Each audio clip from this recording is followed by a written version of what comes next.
अगर गर्भ में भगवान शिव की कथा सुनाने से बच्चा शांत, निर्भीक और तेजस्वी बने, तो क्या आप इसे आज से शुरू करेंगी? माँ, सृष्टि के उस परम रहस्य पर तनिक विचार कीजिए कि जिस अंधकारमय और शांत एकांत में आपका नन्हा शिशु 9 मास तक निवास करता है, वो कोई साधारण स्थान नहीं, अपितु एक ऐसा पावन मानसरोवर है जहां एक नई आत्मा अपने जीवन का आधार गढ़ रही है। क्या आपने कभी अनुभव किया है कि जल तत्व से घिरे उस एकांत गर्भ में शिशु की अवस्था वास्तव में क्या होती है?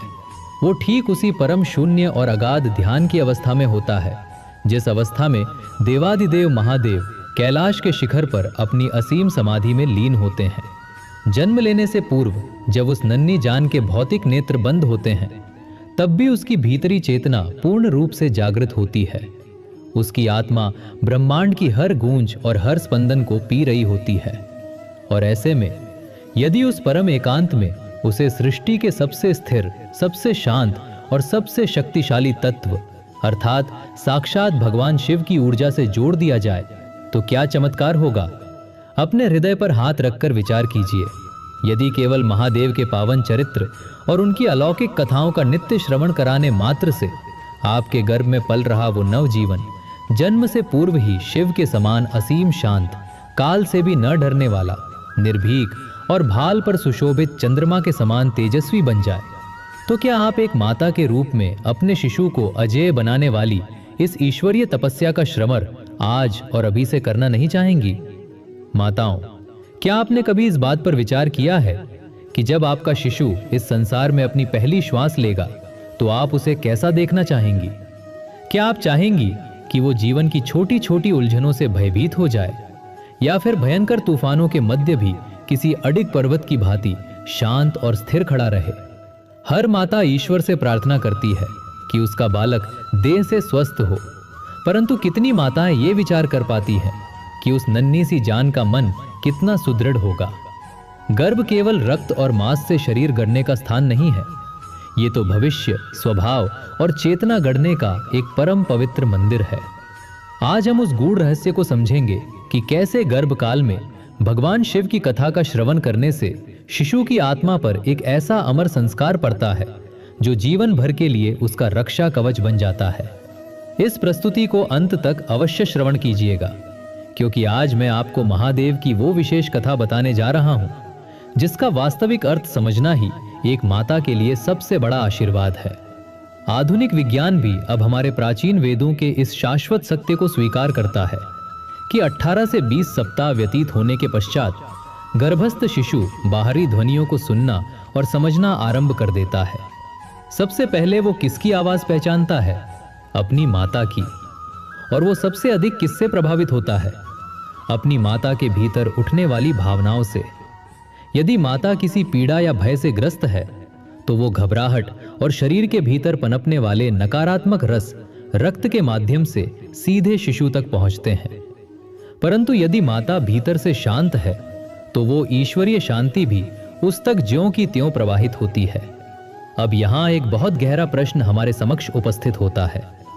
जब गर्भ में ध्वनि और भावना दोनों का प्रवेश निश्चित है, तो क्यों ना हम जानबूझकर एक ऐसी सकारात्मक ऊर्जा और दिव्य ध्वनि का चयन करें जो उस नन्हे जीव को जन्म से ही अजेय बना दे। और यहीं से महादेव की पवित्र कथा की आवश्यकता उत्पन्न होती है। अब आपके मन में यह विचार आ सकता है कि जब गर्भ में सुनाने के लिए किसी कथा का चयन करना ही है, तो केवल शिव ही क्यों? क्योंकि महादेव केवल एक देव नहीं है, वे एक ब्रह्मांडीय ऊर्जा है, एक सर्वोच्च अवस्था है। शिव परम संतुलन के साक्षात प्रतीक हैं। वे विनाश के भी स्वामी हैं और गहन ध्यान के भी। वे प्रचंड तांडव भी करते हैं और असीम समाधि में भी लीन रहते हैं। वे एक पूर्ण गृहस्थ भी हैं जो माता पार्वती के स्वामी हैं, और वे एक ऐसे विरक्त योगी भी हैं जिन्होंने संसार के समस्त आकर्षणों से परे होकर वैराग्य को धारण किया है। अब तनिक गहराई से विचार कीजिए, क्या गर्भावस्था भी इसी कठिन संतुलन की सबसे बड़ी परीक्षा नहीं है?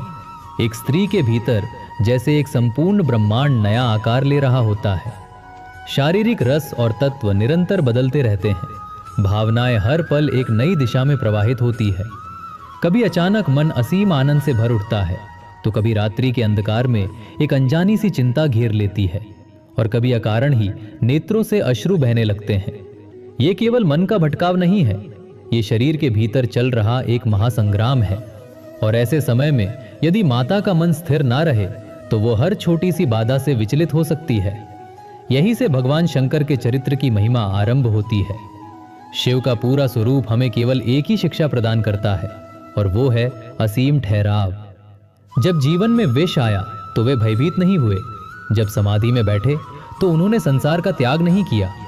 उनके पास अपार शक्ति है, परंतु लेश मात्र भी अहंकार नहीं है।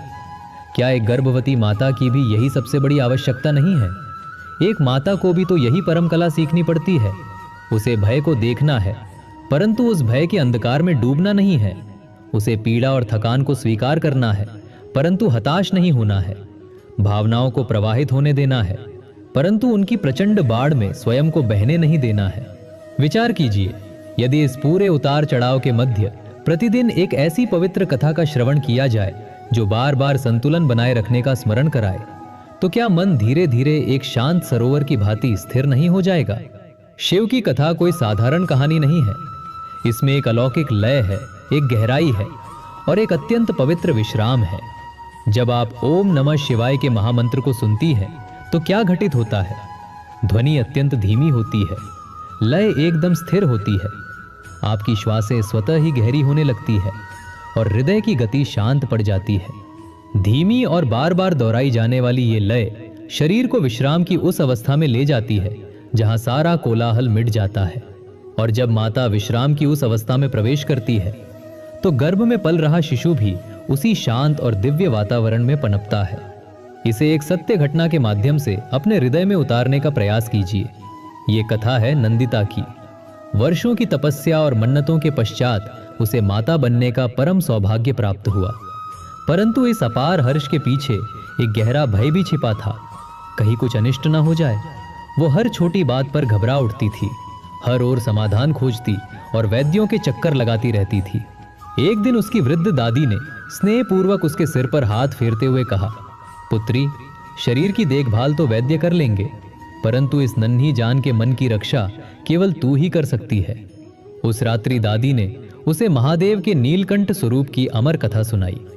नंदिता ने प्रतिदिन रात्रि में कुछ समय निकालकर उस कथा को सुनना आरंभ किया। प्रथम दिन उसने केवल श्रवण किया, द्वितीय दिन उसने उन पावन शब्दों को अपनी आत्मा में अनुभव किया और तृतीय दिन उसके नेत्रों से अश्रु छलक पड़े। जानते हैं क्यों? क्योंकि वो कथा मात्र कुछ शब्द नहीं थी, वो महादेव का एक साक्षात संदेश था कि जीवन में विष अवश्य आएगा, परंतु तुम तनिक भी विचलित मत होना। जब देवों और दानवों ने मिलकर समुद्र मंथन किया था तो सभी को केवल अमृत की ही प्रतीक्षा थी। सभी यही विचार कर रहे थे कि सर्वप्रथम अमृत निकलेगा, सुख और संपदा मिलेगी, परंतु सत्य क्या था? अमृत से पूर्व भयानक हलाहल विष उत्पन्न हुआ। वह विष इतना विनाशकारी था कि संपूर्ण सृष्टि भस्म होने के कगार पर आ खड़ी हुई।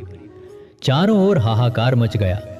कोई भी उस हलाहल को स्वीकार करने के लिए आगे नहीं आया और उसी घोर संकट के क्षण में देवों के देव महादेव प्रकट हुए। उन्होंने उस भयंकर विष का पान तो किया, परंतु उसे अपने भीतर शरीर में फैलने नहीं दिया। न तो उन्होंने उस विष को निगला और न ही उसे बाहर उगला। उन्होंने उस हलाहल को अपने कंठ में ही रोक लिया और उसी क्षण से वे नीलकंठ कहलाए। अब तनिक ठहरिए और विचार कीजिए। ये कोई साधारण पौराणिक कथा नहीं है, ये मानव जीवन का सबसे बड़ा सत्य है। जीवन में अमृत की प्राप्ति से पूर्व सदैव विष रूपी संकट आता है और गर्भावस्था भी इस प्राकृतिक नियम से अछूती नहीं है। जब किसी स्त्री को नए सृजन का शुभ समाचार मिलता है तो सबसे पहले उत्साह और उल्लास जन्म लेता है, जो कि अमृत है, परंतु उसके तुरंत पश्चात आरंभ होता है विष का प्रवाह। ये विष है वो अकारण भय कि क्या सब कुछ ठीक रहेगा, क्या मेरी संतान सुरक्षित इस संसार में प्रवेश करेगी। फिर शारीरिक दुर्बलता और पीड़ा सताती है। उसके पश्चात भविष्य की चिंता और दायित्वों का भार मन को भारी कर देता है। यहाँ विचार करने योग्य बात यह नहीं है कि ये विष आएगा या नहीं, क्योंकि विष तो निश्चित रूप से आएगा। प्रश्न ये है कि एक माता उस विष को कैसे संभालेगी। यदि माता हर भय को अपने हृदय की गहराई तक उतरने दे, हर चिंता को मन में घर करने दे, तो वही मानसिक पीड़ा गर्भस्थ शिशु तक पहुंच जाएगी। परंतु यदि माता महादेव की भांति उस विष को पहचान कर उसे संतुलित करना सीख जाए तो क्या चमत्कार होगा। वो अपने भय को दबाएगी नहीं, वो उसे स्वीकार करेगी और पूरे साहस से कहेगी कि हाँ, मुझे भय प्रतीत हो रहा है परंतु मैं टूट नहीं रही हूं।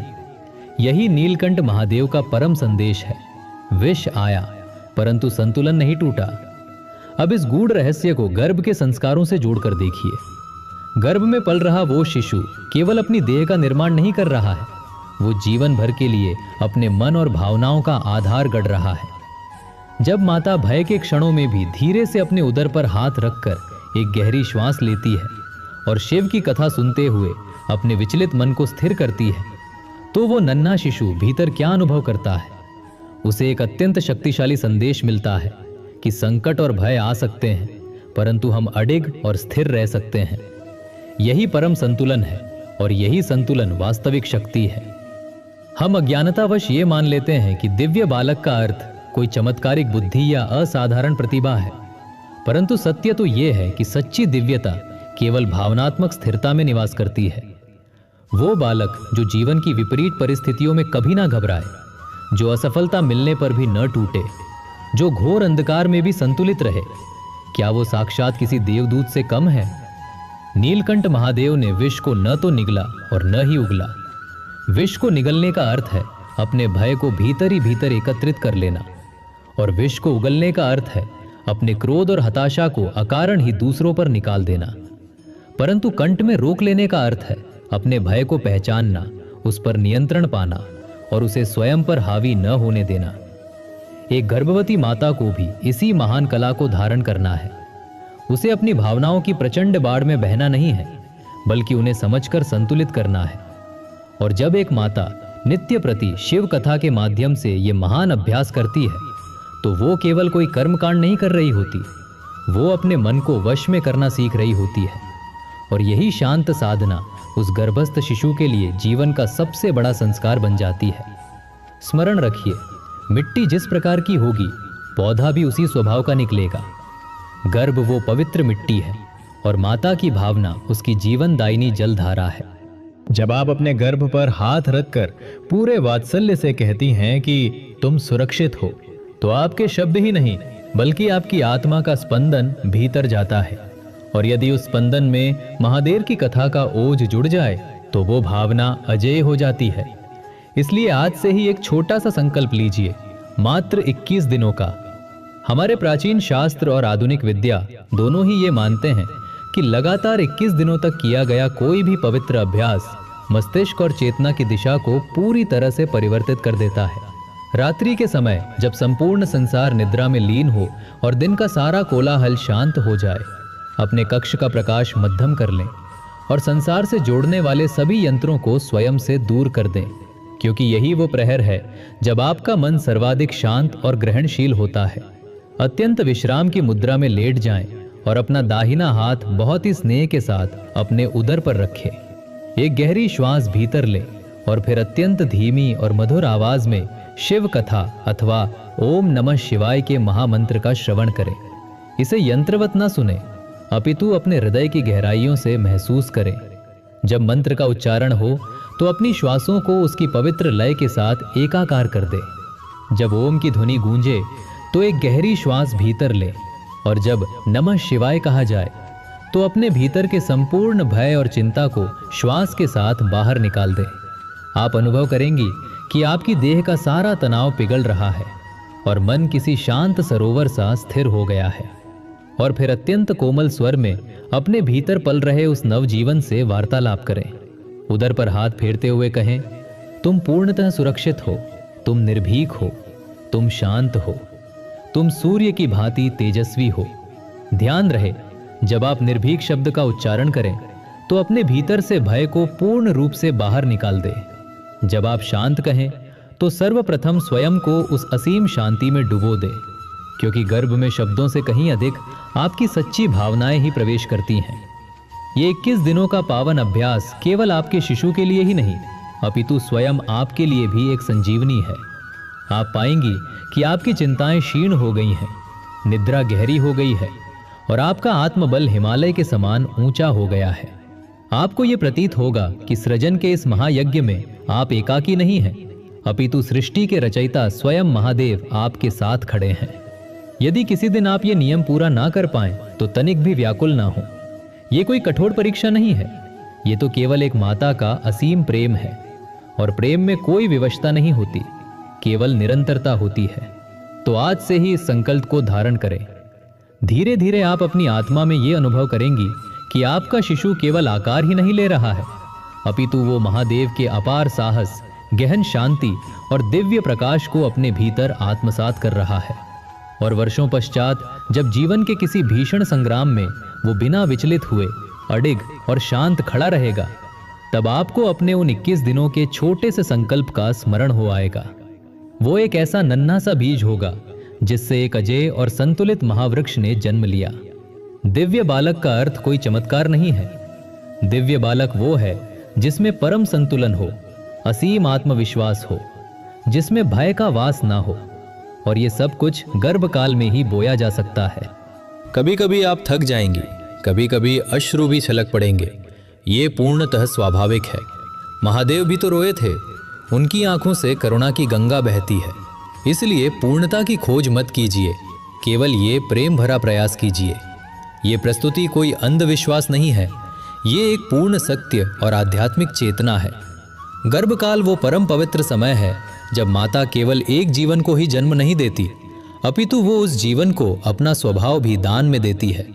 यदि आप आज से ही महादेव की पावन कथा को अपने जीवन में उतारने का ये संकल्प लेती हैं, तो ये निश्चित है कि एक दिन आपका बालक आपसे कहेगा कि माता, मुझे नहीं ज्ञात क्यों, परंतु मैं इस संसार की किसी भी परिस्थिति से भयभीत नहीं होता।